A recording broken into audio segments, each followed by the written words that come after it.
আসসালামু আলাইকুম ওরহমতুল্লাহি ওয়াবারাকাতুহু। সিজদার মাধ্যমে মানুষের চেহারার সৌন্দর্য বৃদ্ধি পায়। সিজদা করার মাধ্যমে আখেরাতে ফায়দা তো রয়েছেই, তবে দুনিয়াবিও অনেক ফায়দা রয়েছে। তার মধ্যে নগদ একটি ফায়দা হলো যে মানুষের চেহারার সৌন্দর্য বৃদ্ধি পায়।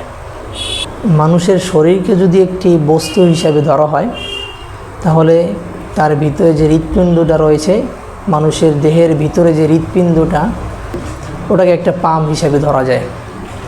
সুতরাং মানুষের এই পাম্পের ভিতরে আউটপুট রয়েছে, ইনপুট রয়েছে। তো দেখা যায় এই পাম্পের মাধ্যমে মানুষের 3.5 হাত বডির মধ্যে, অর্থাৎ পুরো শরীরের মধ্যে এই রক্তটা তাজা এবং সতেজ রক্ত সঞ্চালিত হয়। তো গবেষণায় দেখা যায় মানুষ যখন চলাচল করে বা দাঁড়ায়, তখন তাদের শরীরের উপরের ভাগের চেয়ে নিচের ভাগে রক্তের প্রেশারটা একটু বেশিই থাকে, আর শরীরের উপরের ভাগে রক্তের প্রেশার একটু কমই থাকে। শরীরের উপরের ভাগে রক্তের প্রেশারটা একটু কমই থাকে।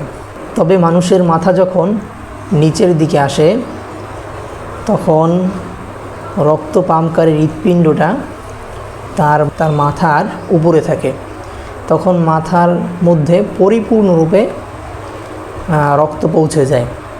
যেমন নাকি মানুষ যখন নামাজ আদায় করে, নামাজের মধ্যে সিজদা দেয়, তখন সিজদা অবনত অবস্থায় মানুষের মাথা থাকে হৃৎপিণ্ডর থেকে নিচে। তখন দেখা যায় যে মানুষ সিজদা করলে তার চেহারা রক্তাক্ত হয়ে যায়, লাল হয়ে যায়। সিজদা যখন এটা দেখা যাবে তখন যখন আমরা লম্বা সিজদা করব। একজন মানুষ যখন লম্বা একটা সিজদা করবে, সিজদা করলে ওই সময় দেখা যাবে তার চেহারার শিরা উপশিরা সমস্ত জায়গায় রক্ত পৌঁছে যাবে। ওই সময় দেখা যাবে যে তার চেহারায় শিরা উপশিরায় সমস্ত জায়গায় রক্ত পৌঁছে গেছে।